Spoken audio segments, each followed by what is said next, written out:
Hello दोस्तों, आज हम बात करने वाले हैं 2021 में रिलीज हुई गॉथिक हॉरर मूवी दी कर्स्ड के बारे में, जिसका ओरिजिनल नाम 8 फॉर सिल्वर था, जिसे बाद में चेंज करके दी कर्स्ड रखा गया। इस मूवी को शॉन एलिस ने ही लिखा और डायरेक्ट किया था। इसमें बॉयड हॉलब्रुक और कैली रेली मुख्य भूमिकाओं में नजर आते हैं। इस मूवी को बहुत ही पॉजिटिव रिस्पॉन्स मिला था और ये मूवी 2021 के सनडांस फिल्म फेस्टिवल में भी प्रीमियर की गई थी। तो अब ज्यादा समय ना लेते हुए चलते हैं एक्सप्लेनेशन की तरफ। सन होता है 1917, जब फर्स्ट वर्ल्ड वॉर के दौरान फ्रेंच और ब्रिटिश आर्मी बैटल ऑफ सोम में एक दूसरे के आमने सामने होती हैं। यहाँ हम देखते हैं फ्रेंच कैप्टन एडवर्ड, जो अपने सिपाहियों को डटे रहने के लिए प्रेरित करता है। अब इस लड़ाई के दौरान कुछ सिपाही और कैप्टन एडवर्ड घायल हो जाते हैं। एडवर्ड को मेडिकल टेंट में लाया जाता है, जिसके पेट में 3 गोलियां लगी थी और उसका काफी खून भी बह रहा था। सर्जरी के दौरान डॉक्टर उसके पेट से 3 गोलियां निकालता है, पर गौर से देखने पे उसे पता चलता है कि उसके पेट में एक और गोली थी। वो एक चांदी की गोली थी जो साइज में काफी बड़ी थी। वो देखकर डॉक्टर भी हैरान हो जाता है, क्योंकि ऐसी गोलियां जर्मन सोल्जर्स यूज नहीं करते थे। तो आखिर वो गोली आई कहां से? एडवर्ड उसके बारे में कुछ बताना चाहता है, पर कुछ बोलने से पहले ही वो मर जाता है। अब अगले सीन में हम देखते हैं चार्लेट, जो अपनी मेड से किसी के बारे में पूछती है कि अब वो कैसे हैं, पर वो बताती है कि उनकी हालत नाजुक है। ये सुनकर वो थोड़ी गमगीन हो जाती है। फिर ऊपर जाकर वो अपनी बचपन की फोटोग्राफ देखती है, जिसे देखकर वो अपनी बचपन की यादों में खो जाती है। अब स्टोरी यहाँ से कट होकर 35 साल पहले चलती है, जहाँ हम चार्लेट और उसकी फैमिली को देखते हैं, जिसमें उसका भाई एडवर्ड, उसकी माँ इजाबेल और उसका पिता शेमस होता है। शेमस उस पूरे गांव का लैंडलॉर्ड था, जो एक क्रूअल व्यक्ति था और उसके आगे किसी की नहीं चलती थी। अब यहाँ हम देखते हैं बंजारों को, जिन्हें उस टाइम पे रोमानी कहा जाता था। वो उस गांव के एक हिस्से पे काफी सालों से रह रहे थे। यहाँ उनके मुखिया एक आदमी को सिल्वर के कुछ कॉइन्स देती है और उन्हें पिघलाकर कुछ दांत बनाने को कहती है, क्योंकि वो आने वाले खतरे को भांप लेती है और कहती है कि कोई तूफान आने वाला है, जिसके लिए हमें तैयार रहना चाहिए। वो आदमी वैसा ही करता है और उन्हें पिघलाकर चांदी के कुछ दांत बनाता है और उन्हें एक जौ में लगाकर उस औरत को वापस कर देता है। औरत यहाँ कहती है कि इन्होंने हमारी काफी सालों तक रक्षा की है और हमने इसकी। फिर वो वुल्फ के जैसे दिखने वाले जौ को सामने रखकर उन पे कोई स्पेल कास्ट करती है। अब ये पूरा सीक्वेंस क्या था और उस औरत को किससे खतरा था, ये हमें आगे पता चलेगा। इधर शेमस अपने घर में कुछ बड़े ओहदे वालों के साथ एक मीटिंग करता है, जिसमें वो डिस्कस करते हैं कि उन बंजारों से पीछा कैसे छुड़ाया जाए, क्योंकि वो जमीन डिस्प्यूटेड थी, जिसमें बंजारों का ये दावा था कि वो उनकी पुश्तानी जमीन है और वो उसे कतई छोड़ना नहीं चाहते थे। पर शेमस उसे किसी भी तरीके हथियाना चाहता था।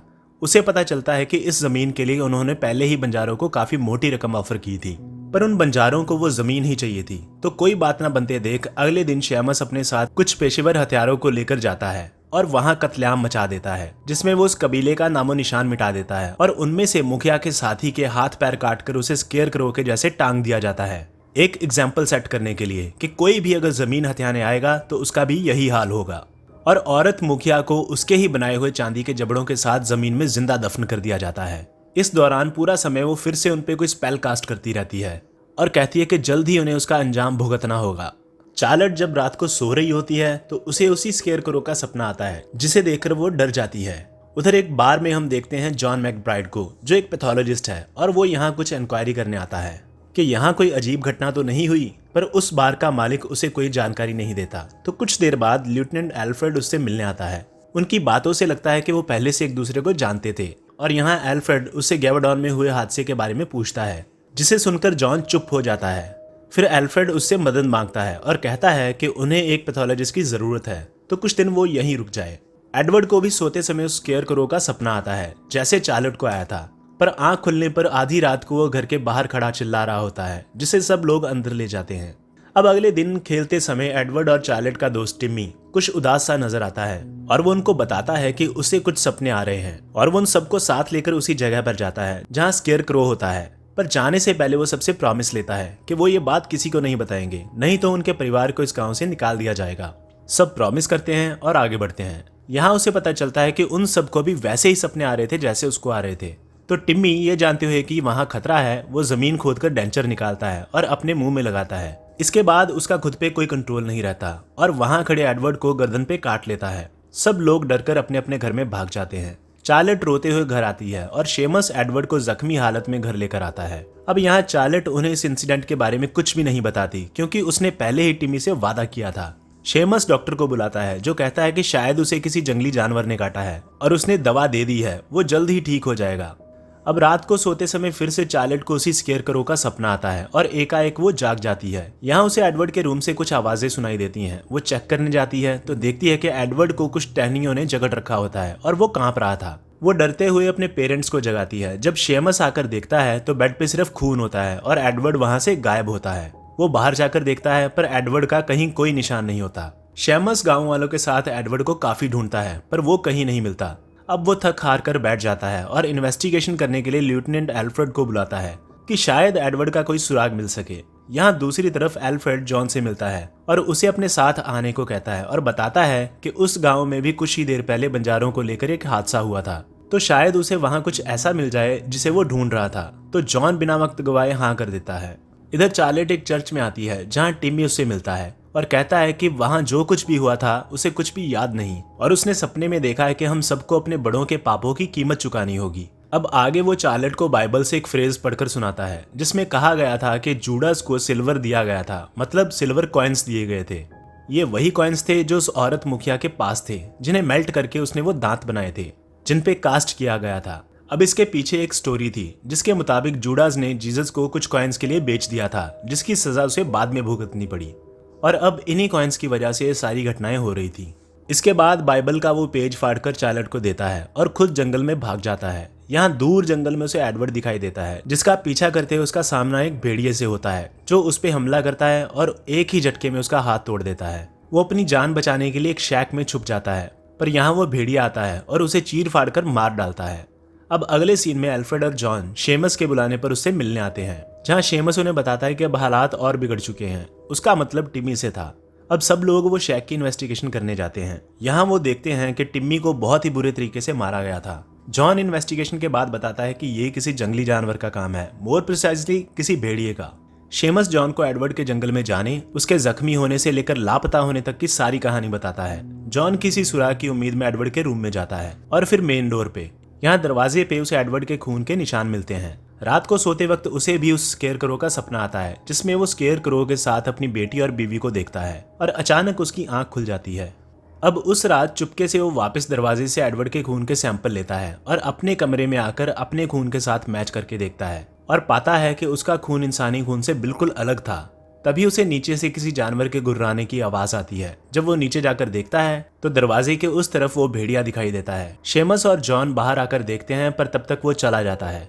जॉन सब गांव वालों को चौकन्ना रहने के लिए कहता है और इसीलिए शेमस सब बड़े ओहदे वाले लोगों को इकट्ठा करता है और बताता है कि अब ये गांव खतरे से खाली नहीं और जब तक वो जानवर पकड़ा नहीं जाता तब तक कोई खेतों में न जाए और अपने घरों की खिड़कियां भी बंद रखें क्योंकि एक हत्यारा जानवर बाहर खुलेआम घूम रहा था। पर अगले सीन में 3 लोग जिसमें 2 लड़के और एक लड़की होती है वो वार्निंग के बावजूद खेतों में चले जाते हैं। यहाँ काम करते वक्त वो भेड़िया उनमें से एक लड़के को अपना शिकार बनाता है। आवाज सुनकर वो लड़की जब पास जाती है तो वो उस भेड़िए को देखकर डरकर भाग जाती है पर वो भेड़िया उसे पकड़ लेता है और उसकी गर्दन पे काट कर उसे मारने ही वाला होता है कि वो दूसरा शख्स वहां आता है और उसकी भागने में मदद करता है। पर इस चक्कर में वो खुद भेड़िए का शिकार हो जाता है।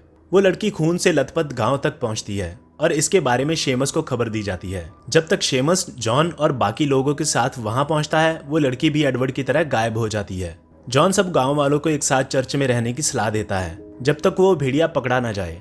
इधर वो लड़की पानी की तलाश में एक नदी तक पहुंचती है जहां उसकी बॉडी से भी कुछ टहनियां निकलती हैं जो उसे पानी के अंदर खींचकर ले जाती हैं। अब जॉन के कहने पे सब गांव वाले राशन पानी लेकर चर्च में इकट्ठे हो जाते हैं। यहाँ रात को इजाबेल के पूछने पे जॉन उसे अपनी बीवी और बच्ची के साथ जेवरडॉन में हुए हादसे के बारे में बताता है। दरअसल वहाँ भी एक खूनी भेड़िए का आतंक था जिसके चलते एक एक कर सब गांव वाले उसका शिकार हो रहे थे। वो आगे बताता है कि वहाँ भी इस गांव के जैसे ही वो भेड़िया कुछ लोगों द्वारा दिया गया एक शाप था जिसके चलते उसने एक दिन 13 लोगों की जान ली जिसमें उसकी बीवी और बच्ची भी शामिल थे।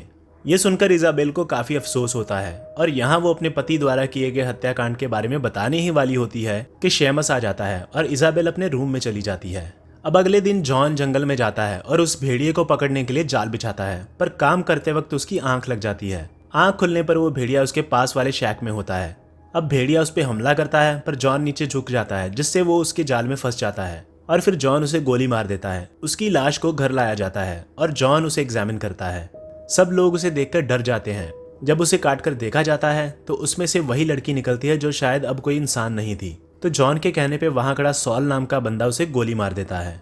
यहाँ शेमस और जॉन की बहस हो जाती है, जिसमें जॉन कहता है कि उन बंजारों की वजह से इस गांव को श्राप मिला है और अब जब तक गांव का एक भी इंसान जिंदा है वो रुकेगा नहीं। तो शेमस कहता है कि ये मेरी वजह से ही शुरू हुआ था और मैं ही इसे खत्म करूंगा।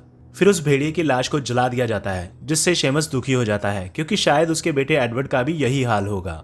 अब आगे जॉन के पूछने पे इजाबेल जॉन को उस कत्लेआम की फोटो दिखाती है और ये भी बताती है कि ये सब शेमस का किया धराया है। फिर वो चार्लेट के रूम में जाते हैं और उससे पूछने पे वो अपनी चुप्पी तोड़ती है और बाइबल का वो पेज देती है जो टिम्मी ने उसे दिया था और उन 30 चांदी के सिक्कों का राज बताती है जिससे वो चांदी के दांत बनाए गए थे।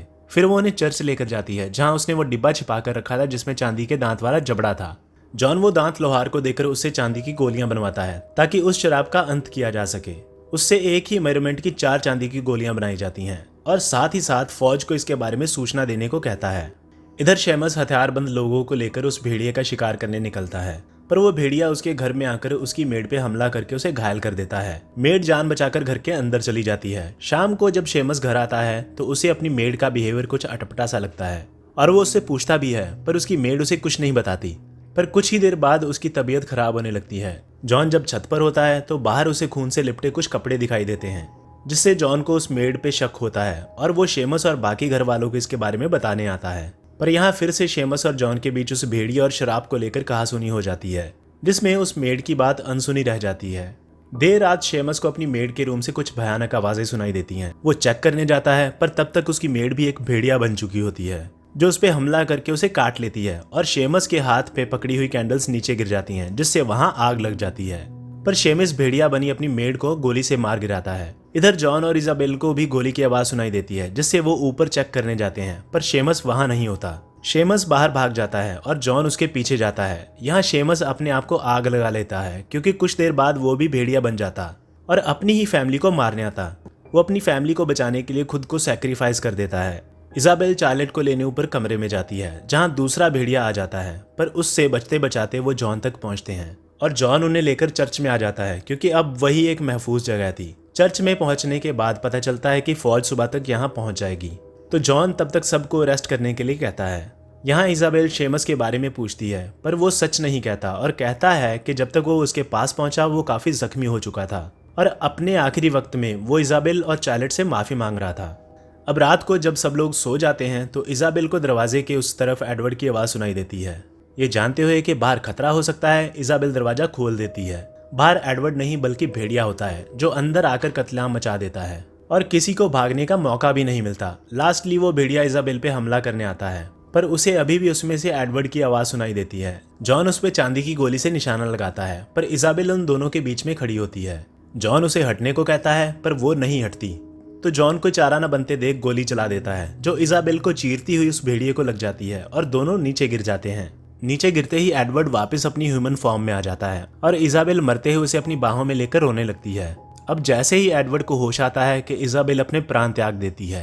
एडवर्ड अपनी माँ को मरते देख फूट फूट कर रोने लगता है। अब अगली सुबह चार्लेट जॉन को बाकी बची 3 चांदी की गोलियां देती है जो उसे चर्च में से मिली थी और जॉन एडवर्ड और चार्लेट को अपने साथ ले जाता है क्योंकि अब उनका इस दुनिया में कोई नहीं था। अब यहाँ हमें रिवील होता है कि शुरू में जिस फ्रेंच कैप्टन को हमने मरते देखा वो कोई और नहीं बल्कि इजाबेल का बेटा एडवर्ड था और उस शराब के मुक्त होने के बाद उसने अपनी पूरी लाइफ नॉर्मल तरीके से जी थी और वो चांदी की गोली बचपन से ही उसके पेट में कैद थी, जिसे ऑपरेशन के टाइम निकालने के बाद वो मर जाता है। और वो लड़की जिसके थ्रू हमें फ्लैशबैक दिखाई जाती है वो कोई और नहीं बल्कि चार्लेट थी और जिस बीमार शख्स से वो मिलने आई थी वो जॉन था जिसने पूरी जिंदगी उन्हें एक फैमिली के जैसे रखा। यहाँ चार्लेट उसे बाकी बची चौथी चांदी की गोली लौटाने आई थी जो एडवर्ड के पेट से निकली थी। चार्लेट के मिलने के बाद जॉन अपनी आखिरी सांस लेता है और मर जाता है और मूवी यहीं खत्म हो जाती है। आई होप मैंने सब डाउट्स क्लियर कर दिए होंगे। अगर फिर भी मुझसे कुछ छूट जाए तो आप कमेंट बॉक्स में मुझसे पूछ सकते हैं। तो आज के लिए बस इतना ही और मैं मिलूंगा आपसे ऐसी किसी और मजेदार वीडियो में। तब तक के लिए बाय बाय।